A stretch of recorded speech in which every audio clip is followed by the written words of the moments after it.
Hello, and a big welcome to all of you out there who are seeing this podcast today. And today we have a guest that we have seen before. I love to talk to you. Welcome to you, Petra Christensen. So nice to see you again. We are very much on the same page when it comes to horses and what we are thinking and all that. So today we thought that we would talk about this thing, riding out alone. It's a big topic, and we just talked about that many people just want to have a horse and sit there and relax and go out with a horse and have a good ride. But the horses very often like this. Wow, what's happening? Right. So I hope you have some solutions here, Petra. Yeah, I mean, absolutely, right? We come from a perspective of we just want to have a nice, relaxing ride over the meadow or through the woods. And for the horse, being out on the trail is a huge challenge because so much is unknown, so many things are moving, and often the horse is not familiar with the territory, and the environment on the trail has a tendency to change. You know, we have wild animals, we have a lot of different smells. And then if we want to ride out on our own, we're adding another element that the horse, as a herd animal who is in nature dependent on having a family to feel safe, is now suddenly an individual and feels most likely threatened. Mhm. And we humans then have a tendency to control the animal because of the heightened adrenaline and the vigilance the horse has. And to me, control and pressure is actually something that will actually create more tension, more brace, more anxiety, stress, fear. And yet it's so prevalent in the horse industry. And it's really been the way of training horses, not just for a few years or a few decades, for hundreds of years. Yeah, And so, and why is that? From my perspective, it's because horse training is really built on a patriarchal way of interaction and communication. And it is being built on the communication of the stallion because horses were very much a part of a man's life.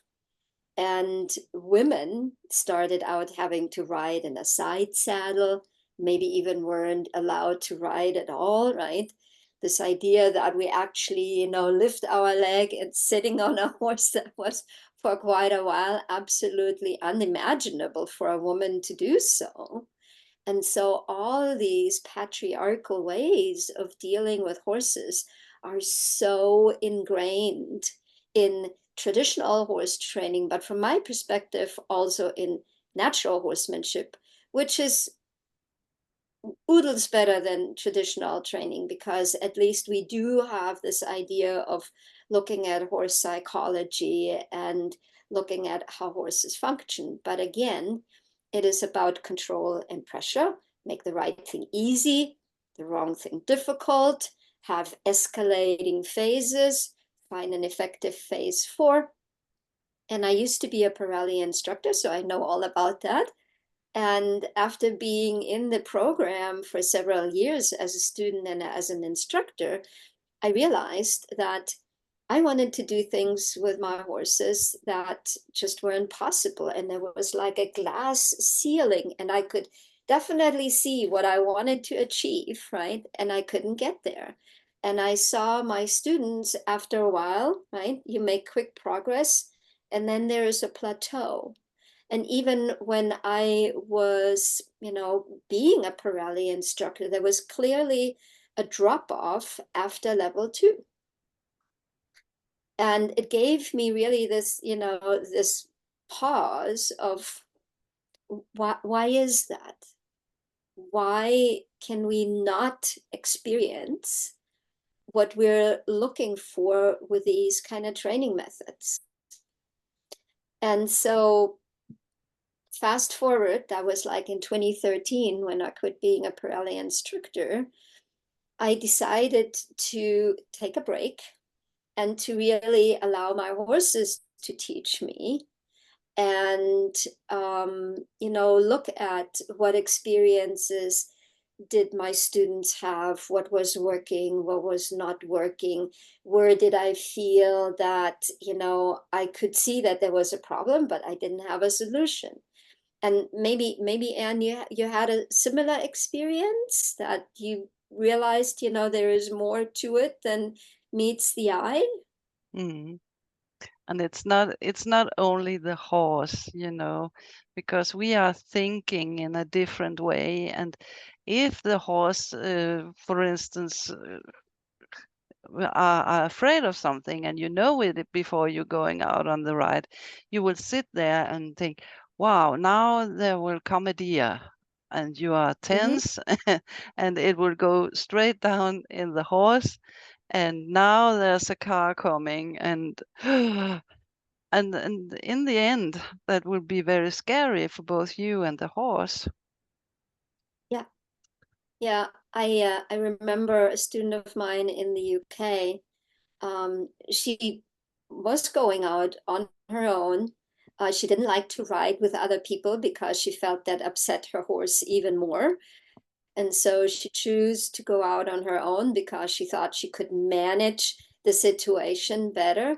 And she contacted me because her horse, beautiful Andalusian rescue horse, came from a very abusive situation, from one of the Canarian Islands, and made its way to the Spain Main Island and then eventually to the UK. And he would jig and he couldn't walk. And like you said, this, oh, what's going on over here? Oh, what's Mm, going on over here? And she said, I'm to the point where I'm afraid to ride outside, but mm, I really don't like riding in the arena either. So what do I do? And we had a chat on Zoom. And I always like to start out with what people are feeling at home or in the house versus going down to the barn or driving to the boarding facility. And I said, so how are you feeling at home? Imagine you're about getting ready to go to your horse. And I said, do you have any butterflies, any thoughts of avoidance? Are there any things that you maybe worry before you go to the barn? And she suddenly got really quiet. And she said to me, you know what? I never even thought about that. But as you're saying this, I'm noticing, I'm like, I should really go to my horse. I haven't been in 2 days. And then I find an excuse why I couldn't possibly go. mm. Right? So her anxiety started at home. Yeah. And by the time she got to the barn, there was already more anxiety because now in our brain, right? Exactly, well, what if I ride and there's a deer? Or my horse doesn't like cars and tractors. What if I'm out and the neighbor is pulling the tractor out of the driveway? What am Mm, I going to do? But the interesting thing is that the majority of the horse industry thinks that that is normal and that is just stuff we have to deal with, right? mm, I don't know how it is, in Hungary, but I heard so many times, students, well, if you haven't fallen off, you're not a horsewoman yet, yeah. or you're not a horse. And it's like, do you really know what you're saying? I mean, Mm, it literally is like, yeah, we're putting ourselves in danger, and that's normal. mm, And from my perspective, I would like for people to have a relationship with a horse where it's like, can I go to the mailbox, get my mail, stumble and fall and hurt myself? Well, of course I can, right? But what are the chances, right? Mm. It's probably, and I'm sure somebody has done that study, right? But it's probably 0 point something percent, right? Because how many times do we go to the mailbox Mm. and over our life and everything is just fine? And I firmly believe that we can achieve that level of security and safety and confidence with our horse. Most likely, we're not scared to go out to get the mail because it's just something that we do, right? Mm. Mm. And we are in our comfort and confidence zone getting our mail. And so that's what I would like for people to see, that that is possible. And it is possible going out on the trail with your horse on your own, but you certainly don't start there. No. You don't just buy a horse and I'm like, okay, now I'm going trail riding. And this idea that people often think that, oh, all I want to do is just trail riding. Mm. And to me, trail riding is a very complicated task for the horse. Mm. And so it's not just trail riding, it's actually something that is a high level of connection and confidence and knowledge and skills that we need to have in order to go out with our horse on the trail. And it's worthwhile taking the time to build up to that. And like you said, there is a lot of work to be done in the human. So, I mean, I know you have a confidence program where kind of are, so similar in what we teach. And your students go through a whole set of exercises before they get on the horse and before they go out on the trail, right? Yeah, that's right. That's right. It starts with us, first of all. Yeah. Yeah. And this idea that the horse really responds to how we show up, Mm. what we do, what we don't do, what we should be doing, but we're not doing it yet. And our horse, because they're a prey animal, from the split second we approach, they form an opinion of us. And when we come from, let's say, we were at work and it was a really difficult work day, and our boss was mean and mad and was shouting at people, and we come home and we're really upset, right? And now we want to go to our horse and we want to have a relaxing evening and we just want to have a little trail ride. And we're taking that energy to Mm. our horse. Yeah. And so horses are so in tune with their environment because, after all, they're a prey animal. And when we're relating it to the zebra, right? The zebra knows when the lion comes to the water hole just to have a drink or breakfast, lunch, or dinner.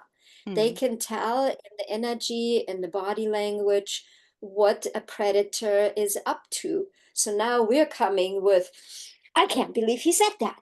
That Mm. was so mean. I think I want to change my job. Oh my God, I can't deal with this, right? And Yeah. here's my horse and I love you, right? But we still Yeah. have this boiling energy in ourselves. So Mm. I start out with really looking at 5 areas of comfort and confidence for horse and human. And because no horse follows the stallion in the wild horse herd, we have that fantasy of Black Beauty and, he's the stallion. And well, the true story is that the lead mare is making the decisions and that she was voted in because of her experience, because of her knowledge, because of her willingness to make benevolent decisions for the herd, because of her age, because with age comes wisdom. And here we have the stallion who fights for his position, who needs to be bolsterous and bodacious and, in fight mode because he is responsible for, well, procreation and protection. But the stallion gets kicked out of the herd by another stallion every 1.5 to 2.5 years. And then the bigger, bolder, more bodacious stallion takes over. And why is that? Because nature wants to make sure that there is a very gene pool. So the stallion is in the back of the herd, protecting the herd. And a wonderful example of that is there is the Wild Horse Society in Alberta, and they are on Facebook if anybody wants to look them up. And they have a video where the stallion actually chases away a bear from his band of mares with babies. That is such a good video to watch. You can see what the stallion's job is. And when we look at videos like that, where the stallion is in protection mode, then we can relate to why horsemanship is dominant. And from my perspective, no horse follows the dominant stallion. All horses follow the lead mare. She's not in the back. She's not driving the herd forward. She's not rounding the horse up, right? Round pen training, anybody? Horses follow her because they believe in her and her ideas and suggestions that she makes. And she just walks off. She doesn't look back and say, hey, everybody coming? No, she just walks off. She makes a decision and the herd follows her. And when there is a raging river, the lead mare will not say, okay, everybody go first and check out whether that's a good idea. No, she goes first. And so I think we can emulate, especially as female horse lovers. Most of my students tell me, I've been told I need to be the boss. I need to be dominant. I need to show my horse who's boss. I need to make my horse do it. And I do it, but I don't like it. And it doesn't feel good, right? And the reason why it doesn't feel good is because we heart-centered horse lovers, we do not like to be dominant. We do not like to control and pressure. We don't like it in our everyday life, and we don't like it when we do it with our horse.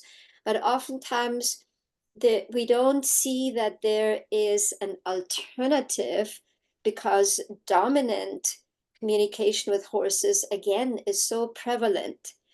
And, Anne and I were just talking about how we now live in a time where people are seeking and where we want something different than what we have, right? Especially with all the turmoil that is going on in the world. I really feel that, we're looking for a softer way of leadership, that we're looking for an assertive leader, but not any aggression, that we're looking for people that are truthful, that kind of have a vision, right, that we can believe in, that do not lead with fear, but with hope and with having a plan and putting things into action, right? And so from my perspective, it's the same thing that horses want. If we show up as a kind but an assertive leader, if our horse feels seen, heard, and understood, if we have a boss that says, how are you feeling today? And you're like, I'm not so great. Oh, what's going on? Tell me more about that. Versus, well, I don't give a shit. You still have to do your job, right? We want that care. And from my perspective, when horses feel seen, heard, understood, when they see us make benevolent decisions for the herd of two, right? When they see us make decisions that they can say yes to, and they start to feel safe with us, and we're building confidence in our horse, that also helps ourselves to be confident. And both our horse and we can feel empowered. So one of those areas of comfort and confidence is that I teach my students to be the guardian in the herd. And that means that we are making wise decisions for what is my herd capable of doing and what can we not do yet. And we set a goal, right? I call that the big, bodacious, worthwhile goal. And we set up goal that is kind of like our light that we're working towards to, but we're willing to adjust our plan and our roadmap and our actions instead of trying to do this direct line, we'll get there, hell bent, get the tasks done, check them off the list. And we forget to check in with our horse. Are you okay? Can you do this? Do you understand what I'm talking about? Mm-hmm. A lot of times I think that we assume that the horse knows what we want, Mm-hmm. right? Yeah. And the horse has no clue. I don't know whether you've seen this reel. It's been going around a lot. I've been seeing it a lot. It's this woman sitting on her horse, and there's a puddle in front of the horse. And it's at a gate, right? So there is a stone wall. It's probably in the UK. There's a stone wall on one side, stone wall on the other side, and there's a gate that's open, and there's this puddle.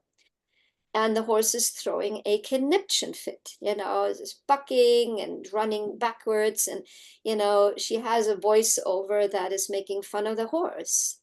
And to me, this is so sad. Mm-hmm. So sad, because the horse is in utter turmoil. She's afraid. Her human is yanking on the reins, spanking her with a whip, kicking her with her legs. And the horse does not understand that it's just a couple centimeters of water. Horses Mm-hmm. have no depth perception. And so what's really happening is she's not trusting her human. No. She's not trusting her human to make good decisions. And that woman for sure is telling her that she cannot be trusted the way she is acting. And in a moment like that, what if we would get off Mm-hmm. and we would just move a little bit away from from that puddle, and we would take a deep breath, and we would stroke our horse for a little bit, and we would ground ourselves. And I like to blow raspberries. Horses do it with each other. When they see something that's alert, and then they're like, oh, okay, that's okay, I'm fine, Mm-hmm. right? And then what if I go through the puddle first and I show my horse that there is nothing to worry about? If my horse still doesn't want to go, then I know that my horse is not trusting my decisions, Mm-hmm. and I need to have to work on myself versus spanking my horse to get over the puddle. So for me, that's that, guardian for myself, but also for my horse, setting those healthy boundaries, setting healthy boundaries with other people. I have so many students that, are in a boarding facility, and somebody, well, why are you doing this? You need to be XYZ, right? Mm-hmm. And then often, because we are heart-centered horse lover and we don't want to say no, and we have a tendency to please people, and we have a tendency not to stand up for ourselves or our horse, and then we do things that we really don't believe in, Mm-hmm. that are really not our values. And then on top of everything else, we become incongruent. And that is a scary energy. Mm-hmm. When we become incongruent and we say one thing, but we do another one, we do not feel safe to our horse. No. So setting healthy boundaries with other people, saying, you know what, I really appreciate your suggestion, but this is the program that I'm following and I Mm-hmm. feel very comfortable with it. And this is what I'm going to continue to do. But thank you for caring and wanting to make a difference for me. But I'll stick with what I'm doing right now. Mm-hmm. And when we show up like that with other people, we can also show up like that with our horse and have that assertiveness, but also being kind. And when it comes to trail riding, right, here we have the environment. And we really need to take inventory. Where do we feel comfortable? Where do we feel relaxed? And like you were saying, if we're afraid of a deer jumping out of the woods or a car coming, then that is an environmental change that we do not feel comfortable with. Mm. So we cannot expect our horse, when we're the leader, when we're supposed to be a good example, to feel comfortable when we don't. No. So we need to find those areas where our comfort and confidence zone overlap, especially when it comes to the environment, right? And then most likely we didn't have the opportunity for our horse to be born on our farm and be brought up with us and and have a good experience throughout their lifetime when it comes to weaning. So many horses are abruptly weaned. That makes a lifelong challenge for the horse, as in being herd bound, body sour, body sweet, barn sour, barn sweet, whatever people call it. That can go back to weaning, the mom being pushed in one side of the box stall and the halter wrestled on the baby on the other side, can cause a lifelong brace against haltering. And so here we are, we halter our horse. Our horse already has a brace, and now we're trying to do things. Every one of my students starts out with releasing brace during haltering. I have now over 1,000 hours in my coaching program where we record meetings and I watch videos with my students. Not one of these students came into the program and didn't have a problem around haltering. Mm-hmm. Yet it's something that we do every day. And we don't pay attention that our horse puts his head up in the air or suddenly gets emotional breathing or the nostrils Mm-hmm. flaring despite that there is no physical exercise, or the horse puts the nose away. It's like, well, I know I have to, but I really don't want Mm. to, right? Or horses that run away and don't want to be caught, and then we're chasing them around and cornering them in the corner of the paddock, and then we're wrestling the halter on them. We're throwing the lead rope over the neck and we're restraining them and getting somehow the halter on. And people also think that's normal because so Mm. many people do it. Yeah. It's not normal, right? Your horse should come to you. Your horse should be happily sticking the nose in the halter. And there are also ways where we can take choices away, where we can limited resources and we can make the horse put the nose in the halter, and you still see the reduced blinking rate. You still see tense lips. You still have the tongue pushed against the roof of the mouth. You still have tension in the poll area. You still have a tail swish, right? Or you have the halfway closed eyes where the horse is going away and is being stuck. So because a horse is a prey animal, people can, by taking choices away, by limiting resources, like a student of mine said the other day. So the way I learned to train my horse was whenever she did something that I didn't like and that I didn't ask for, I would make her work 5 to 10 minutes. Mm-hmm. When I think about that, I have a knot in my stomach Yeah. because I immediately go to the horse and I feel how miserable the horse is. The Mm. horse is trying to express himself or herself.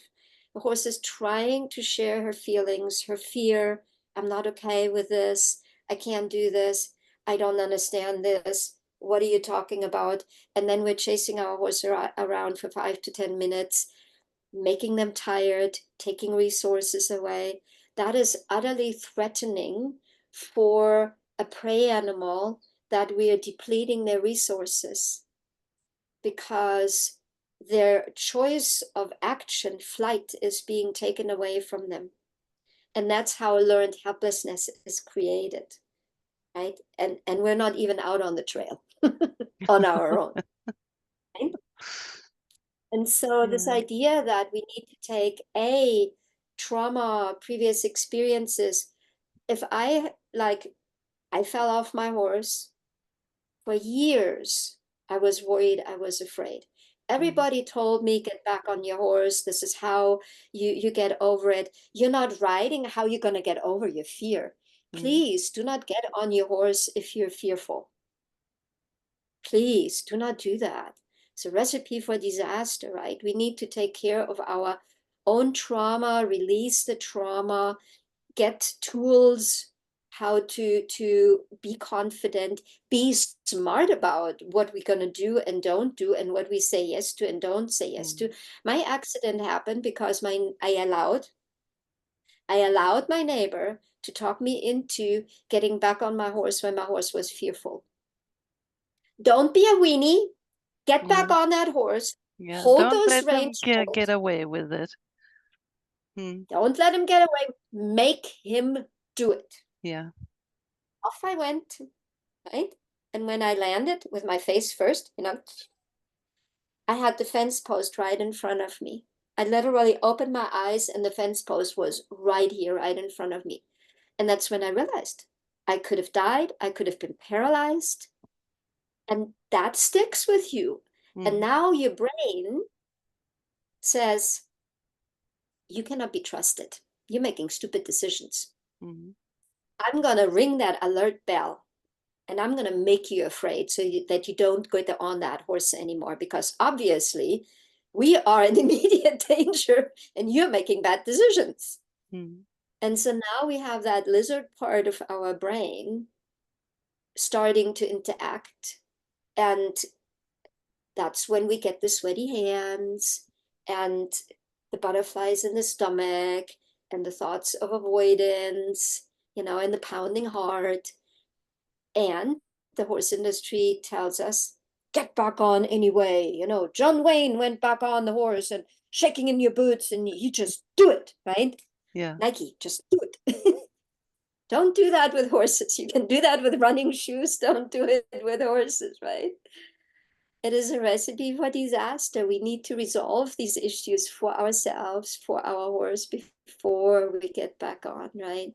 If our horse does not want to leave the herd, what does that tell us?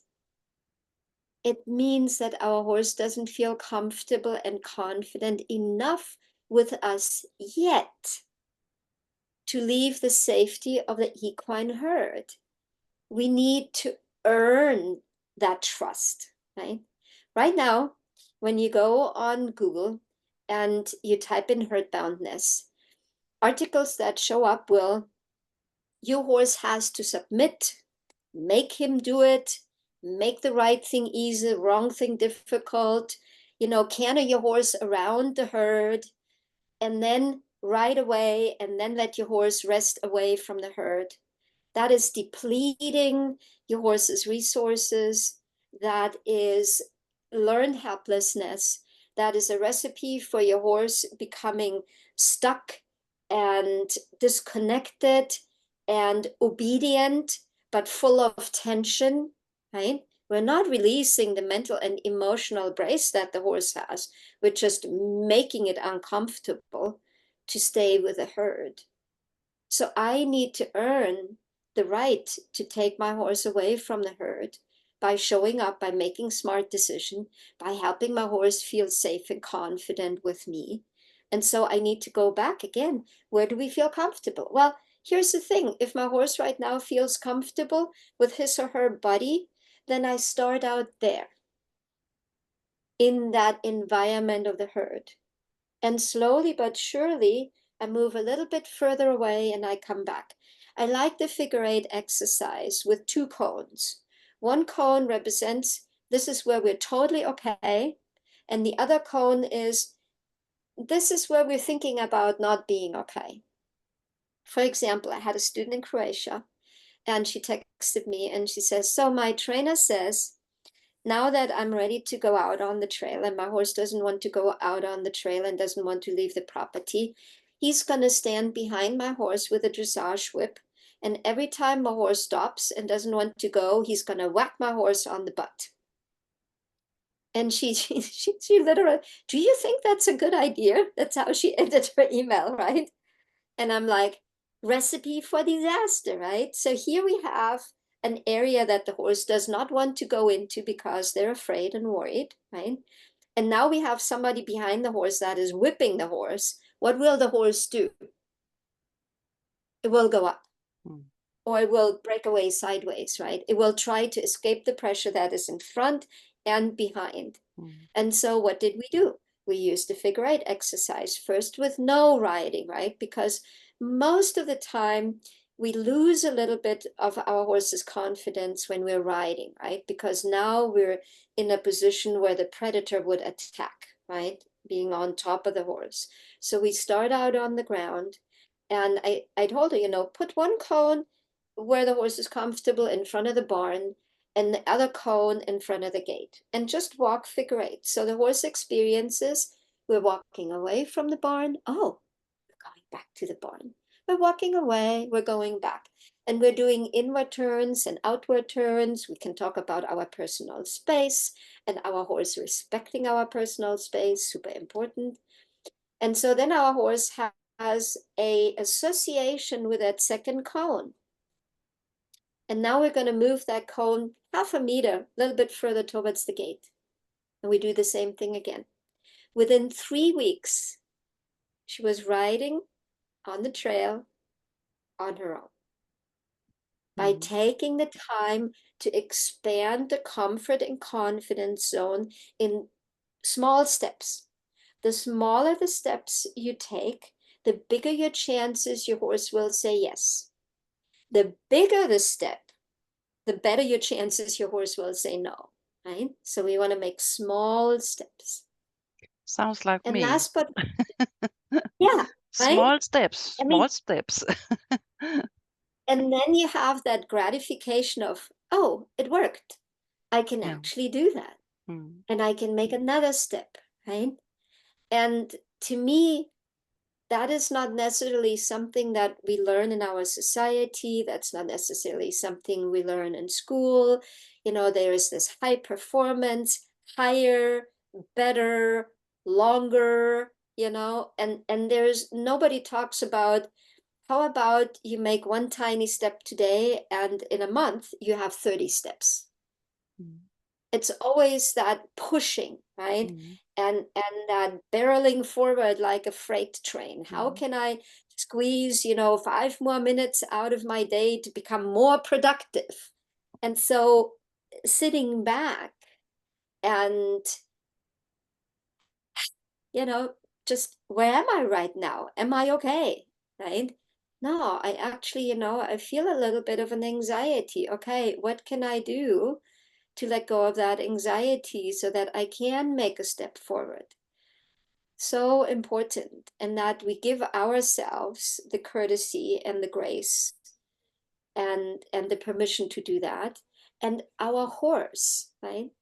One of my mentorship students sent me a video this morning. Her horse had really, really poor experiences in the arena. So now they're going on trail walks. They're currently walking around the property. They've managed to be confident around the neighbor's cows. They're managing to go around the pond, which previously was an issue. They're now venturing into the woods, which previously the horse was concerned about. But the arena, the horse is still hesitant, right? You go to the arena and she stops. And so she sends me a video and she got a little bit anxious because she's like, come on, we can go already to the arena. And she sends me this video and she says, when I watch this video, I see me being impatient. And I need to just give my horse the opportunity to stop, look around, right? Have a little bit of a breathing exercise while we're standing there. Maybe even step in front of your horse so that you're really taking on that position. You know what? That's not your job to look around and check out the surrounding. It's my job, okay? What's going on over there is fine. Over here, it's good too. Over there, oh, you know what? We're good to go. We can make a step forward. And so she caught herself in the video. So she stopped, wiggling the rope and wiggling her stick. And she just did an exhale, stopped, looked around. And then her horse is like, oh, yeah, I can go in the arena now. And then all she did that day was there was a bowl with a few carrots. The horse had a pleasant experience in the arena. There was no work, right? Mm. And then they went back out and they went on their trail walk, which by now the horse is actually really enjoying, right? And this used to be a horse that was biting, that was kicking towards his human, that was swinging a hind end towards the human, threatening. That was a horse that will rip the lead rope out of her hand and run back home. That was a horse that would lift her head and say, you know what? If I want to, I can trample you right now. And now the head is level with the withers. She has a swinging walk. She's following her human. She's not stopping and saying, I don't care what you're talking, I'm eating right now. Not snatching for grass anymore. And a lot of it is just taking the time and building those individual layers of comfort and confidence to get to the point where we can ride out and really ride with our horse by ourselves confidently and confidently on the trail. And this idea of lightness is something that I think is also missed in the horse industry. When a fly lands on our horse's hair, it's not even the skin, right? It's the hair that the fly lands on. The average fly weighs 11 milligram. And some, there are probably some fatter flies, right? But 11 milligram. When we use 100 gram, we're using 8,834 times as much as this fly weighs that our horse clearly can feel, because they shake their skin, they try to make a movement with their head or with their leg and shoo the fly away.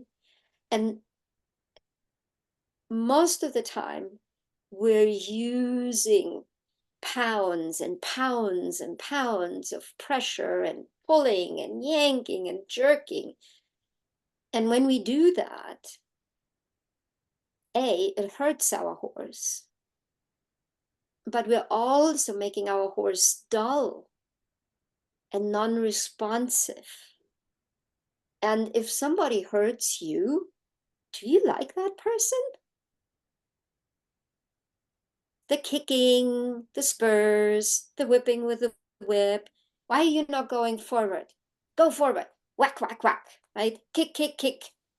Why don't you want to go forward? Yank with the reins, this direction, that direction. You see it all the time. And so no wonder the horse doesn't want to be ridden, never mind going out on the trail by himself, right? So cultivating lightness in our communication, I teach my students to use intent. What are you thinking? Are you thinking about what your boss said 2 hours ago? Are you thinking about what you're going to make for dinner tonight? Or are you actually here with your horse, present? Because horses are in the moment. When we think about something else, we're not present. And our horse might not know that we're thinking about, chicken dinner or what our boss said, but they feel the incongruency and they feel that we're not paying attention to what's going on in the surrounding, which automatically causes the horse to be fearful. I talked about the energy, right? And when we're mad at our boss or, at our kid or our friend or our partner, whatever it is, right? And we bring that type of energy to our horse, that aggressive, mad energy, again, is not going to cause your horse to be comfortable and confident. And a lot of times we're not even aware of our body language, because that's, again, not something our society, unless you're really interested in how body language affects people, and you're watching the body language experts on YouTube and you're really schooling yourself, or you're learning about how to do a presentation and how to be engaging, and that you're actually using your body effectively to communicate with people. A lot of times we have a lot of lacking body awareness. And again, our horse is like, what is she talking about? I have no clue. right? And then we're using the tools because our intent, energy, and body language doesn't mean anything to our horse, right? And when I was still a Pirelli instructor, horses could learn the lead, right? Lead with the lead rope, lift the stick, swing the stick, touch with a stick, tool, tool, tool, tool. Can horses learn that? Of course they can learn that. But then we don't show up with a tool and the horse is like, I have no clue what you're talking about. So again, right, like you're always saying, it comes back to us. So if you want to ride out on the trail, we have to take inventory. What is possible right now?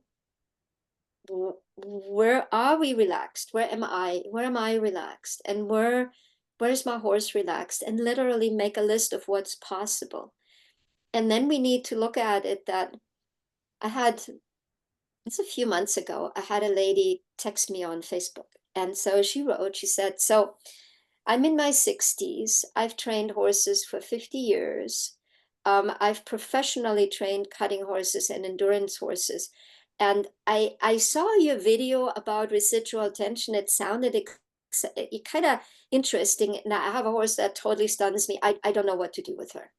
I go out on the trail. She totally loses her marbles every time we go out. What's the problem? The human, super confident, has done what she's been doing for 5 decades. Of course, she's comfortable going out on the trail. Of course, she doesn't mind that the deer jumps out because she can handle her horse, right? Of course, she doesn't mind the neighbor's tractor pulling out of the driveway. Been there, done that. I can control my horse through that. The horse is not comfortable out on the trail, and she doesn't believe in her rider. That's the problem. 50 years of experience, training horses, and this one horse is now saying, I can't handle this. And the human looks at it as she's losing her marbles. What's really happening is the horse is predictably scared and unconfident, and the human is blowing through the horse's thresholds, probably one after the next, after the next. And because she's such an accomplished rider, that horse is probably bucking and rearing and jumping sideways, and she still sits on it. While I wouldn't be sitting. First one to admit, I would not be able to sit on a horse like that. Not happening.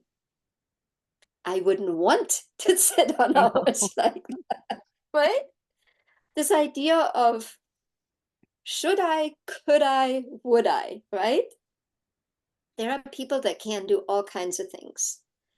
And there are people that would do all kinds of things, right? Oh, that's fine, a little bit of buck, a little bit of crow hop, Mm. a little bit jumping sideways, right?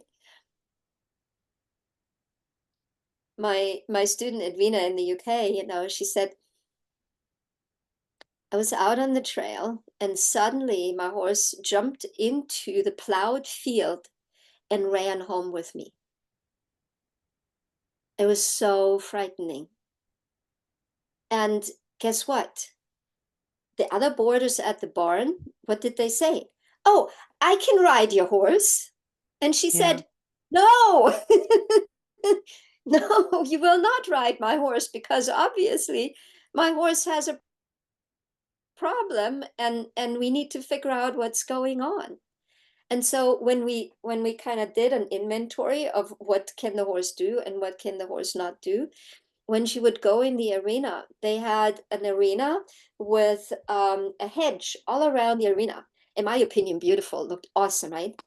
The horse was like, I know there is a boogeyman in those bushes, Mm. and it's probably the bunny, the birds, right? Whatever is in there making noise, fluttering around, causing the branches to move. Maybe it's just the wind making the branches move, and that looks threatening. And so she could not lead her horse with being on the rail with her being on the inside because her horse was constantly, oh my God, oh my God. So Mm. what did we do? She put herself on the rail, right? Created a block between the scary boogeyman And if your horse needed to move away from the scary stuff, he would also move away from the human, right? So no chance of the human running over the horse running over the human, right? And so now we could say, look, I'm taking care of you. I'm going to take care of all the boogeymans, and we're just going a little bit further away. And slowly, over a period of 4 or 5 days, she started walking kind of in the middle of the arena with blocking the scary stuff. Pretty soon she could make a little bit further out. Pretty soon she is walking on the rail. Pretty soon she could ask her horse to go to the rail, right? And we found an area where they both felt comfortable and confident. And then from there, right, we could think about getting back into riding and getting back to going out on the trail. But a lot of times we think we need other people to ride our horse or need a trainer to ride our horse. And I have not had one student that came back to me saying, oh, I gave my horse to the trainer. That was such a great experience. I will definitely do that again.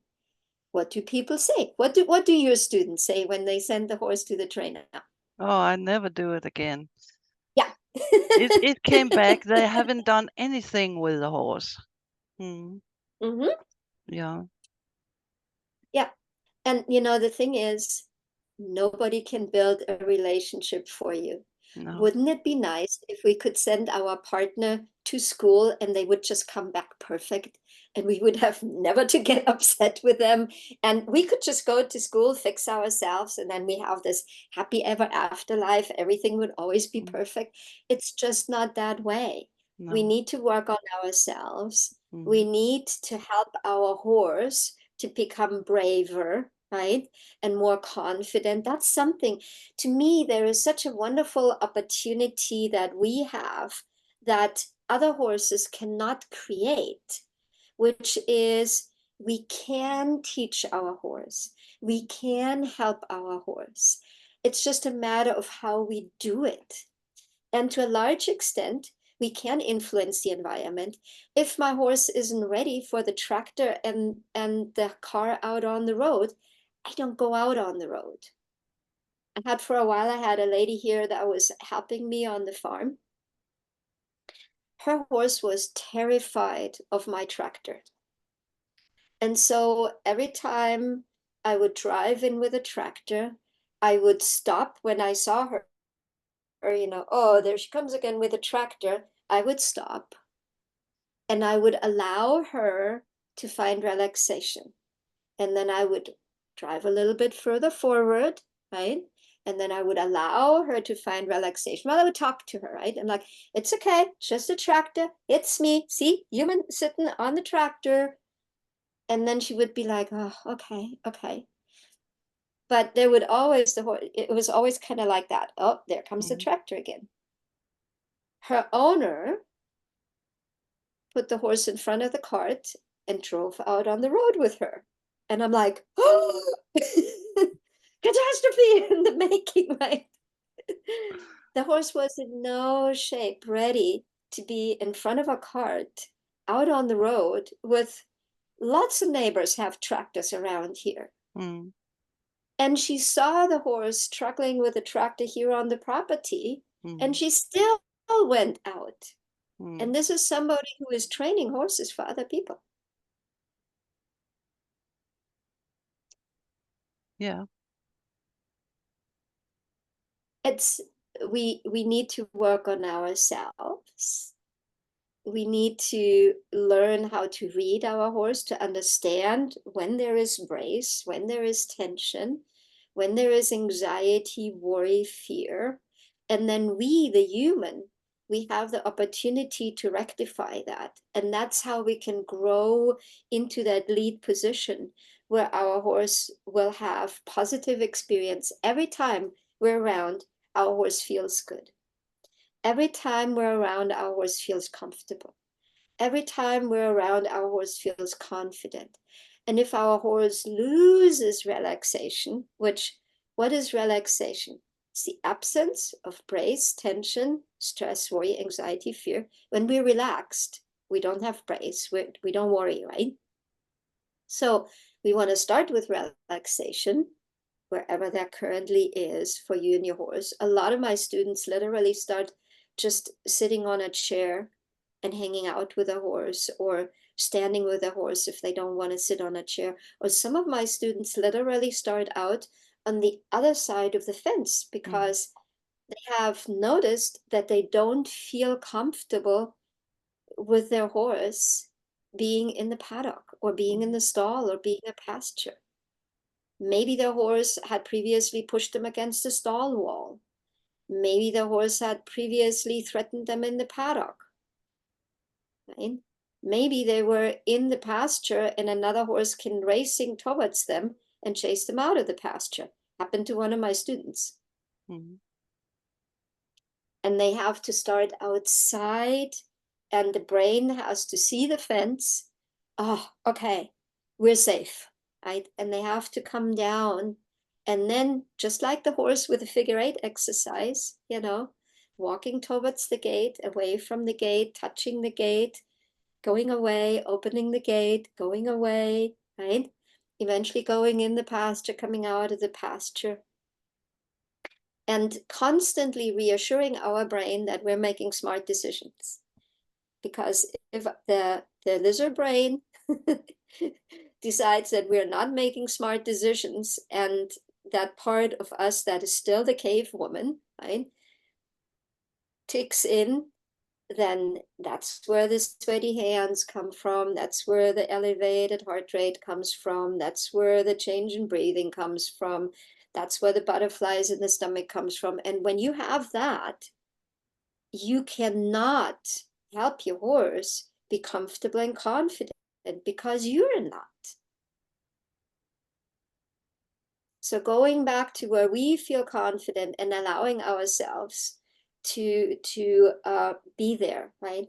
My student Julie, that I started to talk about in the beginning with her beautiful Andalusian, it took her literally 2 weeks, once she knew that she had that brace at home, to release that brace and happily go to the barn, right? And show up as a comfortable and confident human, and then interact with her horse.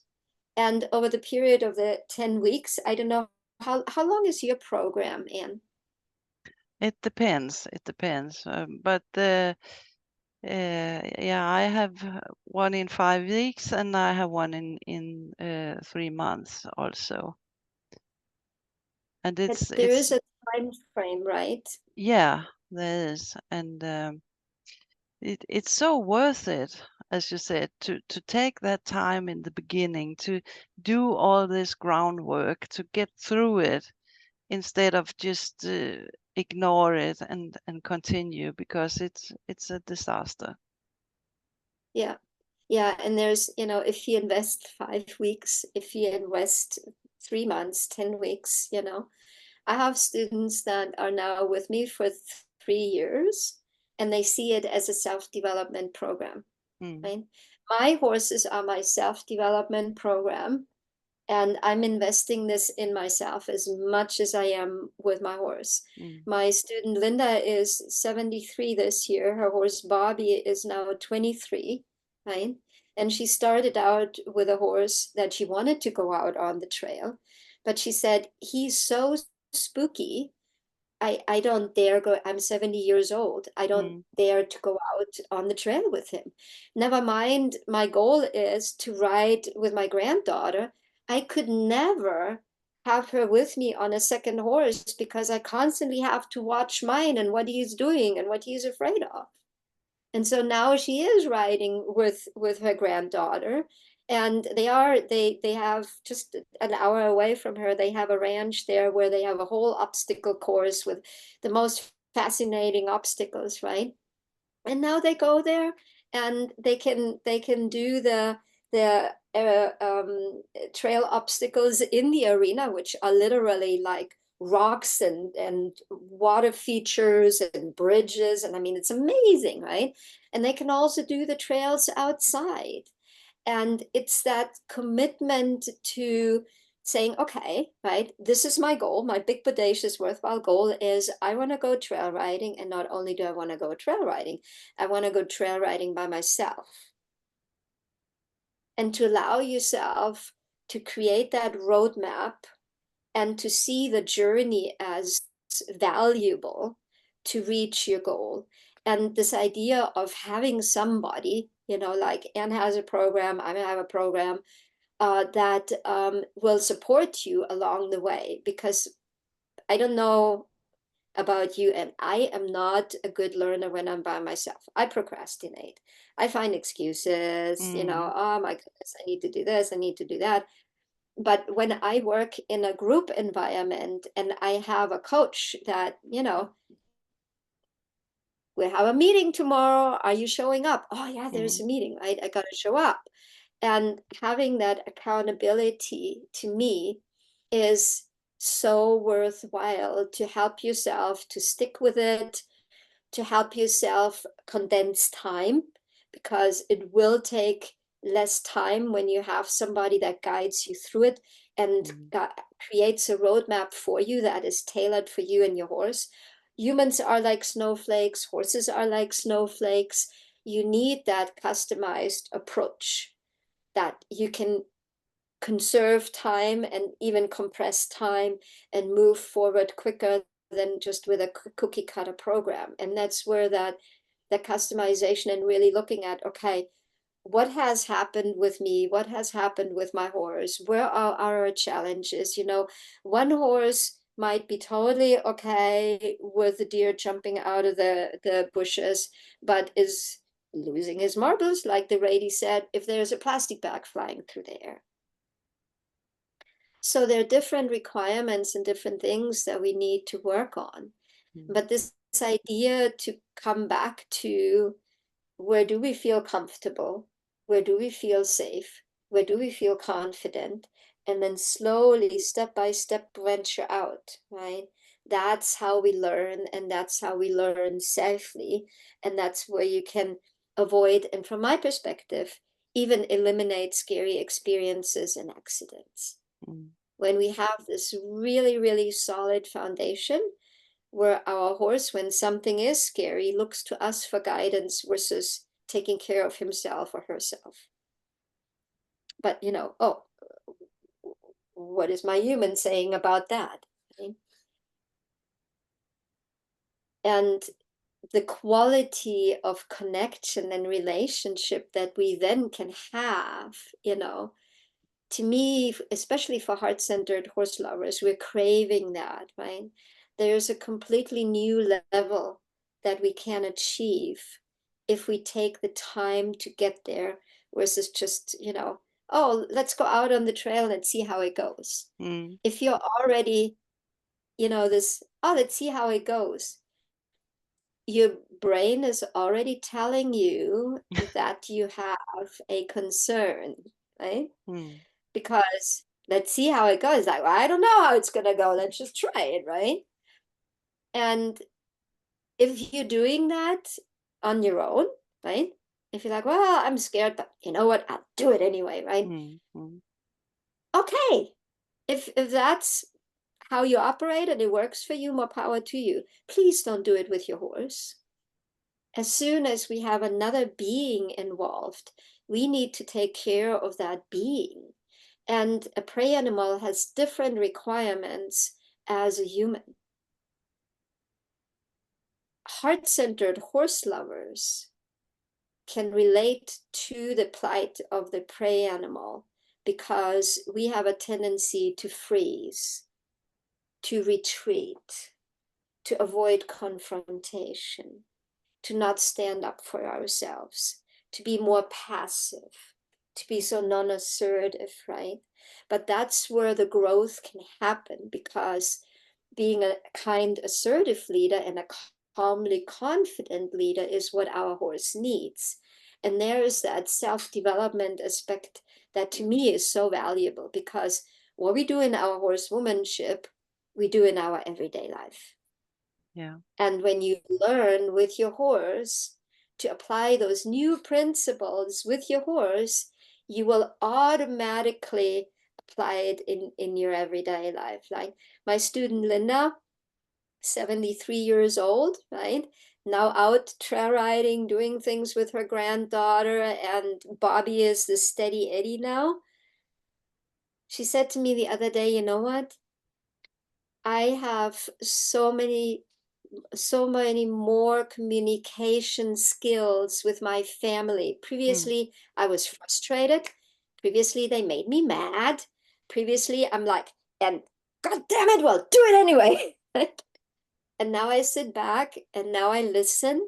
I have such a better relationship with my family than I had before I started your program. Mm. And I'm sure your students say the same thing. Yeah, they do. It's that it relates and it spills over, and we have more quality of life if we change how we show up with our horses. Mm. That's right. I've seen that with every student that was truly committed, right? So here's the thing, right? What is the responsibility of the teacher? We need to present the material to you in a way that is conducive to learning, right? We need to present material to you that's relevant, right?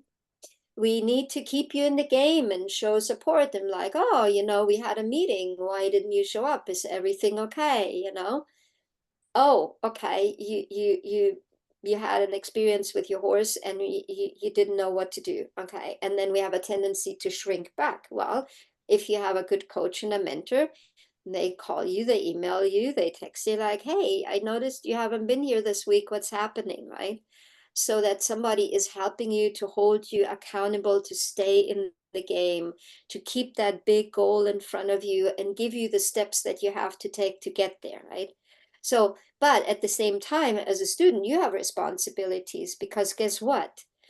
It's your road that you're walking on and nobody can walk it for you.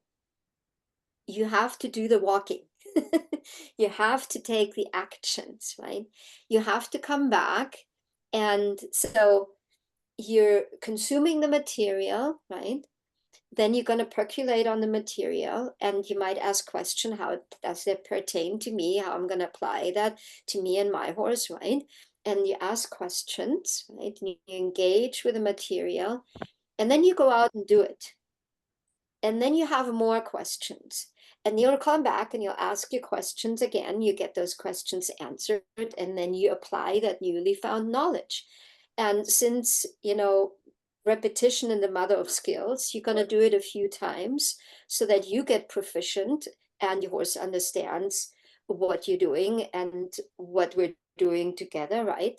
And then you consume another piece of information and your coach and your mentor keeps you in that loop and engaged, but you have to do it. It will That's not right. just fly in our lap, right? And with just, little magic wand, cha-ching, Mm. it's not happening. You have to do the No. legwork, but having a coach and a mentor to help you along the way, in my opinion, is invaluable. And whenever I want to learn something new, I look for somebody that I feel is the right person for me, because you will see all kinds of different people, how they apply their knowledge, how they show up as a teacher, and you need to find somebody that is conducive to your learning style. I have so many students that come to me and said, you know what? I will not go back to my instructor. I literally drove home crying. Mm. Do not allow so-called coaches and mentors to abuse you. It's very prevalent in the horse industry. I had that experience as a kid. I would go home crying. Yeah. And it's not okay to do it to children. It's not okay to do it to adults. And as an adult, we pay for these lessons Mm. and we deserve to be treated in a way that is conducive to learning. Mm. If somebody is making you feel uncomfortable, if somebody is causing you to feel bad, if somebody is causing you to cry, to go home and think about whether you need to sell your horse, that is not the coach that you want to give your money and your time and your effort to. Be um, be the guardian of how you want to be treated, what values you have, what beliefs you have, and that your coach is aligning with those values and those beliefs. And then it's going to be fun. And then you will be out on the trail on your own riding with your horse. And it should be fun.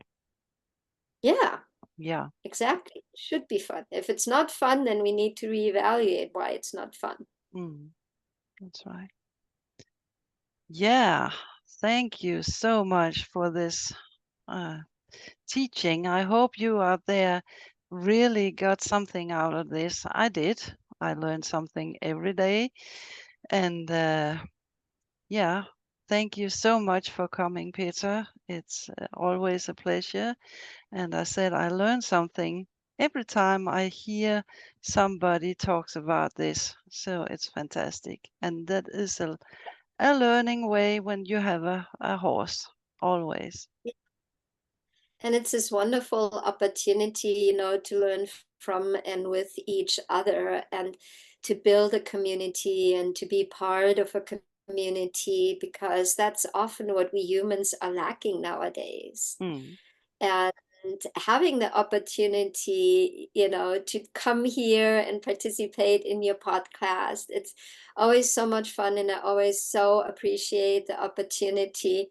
I don't have a podcast yet, but you will be on my list. It's on my list to have a podcast. You small will be steps, on my list. small steps. Exactly. Exactly. I am Yeah, just in those steps of putting my membership together. The podcast is on the list. yeah, So, spreading the word of having